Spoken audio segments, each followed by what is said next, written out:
জানো তো, আমি যে সমস্ত কাজগুলো করি তার সবটাই কিন্তু আমার ব্যক্তিগত চিন্তাভাবনা নয়। ফেসবুক ও ইনস্টাগ্রাম পেজ থেকে অনেকের কাজ দেখে ইন্সপায়ার হই। অন্য কারোর ক্রিয়েটিভিটিকে নিজস্ব বলে চালানোর মানসিকতা আমার নেই। আমি মনে করি যে কাজটা করেছে তাকে এতটুকু সম্মান আমি দিতেই পারি। এই কাজটাও আমি ইনস্টাগ্রামে একটি পেজ থেকে দেখেছিলাম। পেজটার নাম হচ্ছে সুমিস গ্যালারি।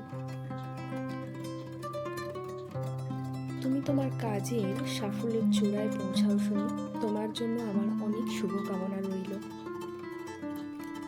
যাই হোক, সে করেছিল কাচের বোতলের উপরে আর্টটা। আর আমি এর আগেও অনেক কাচের বোতলে কাজ করেছি। তো হঠাৎ এই লাইজলের বোতলটা ফাঁকা পড়ে থাকায় দেখে মনে হলো লাইজলের বদলে এই কাজটা করি।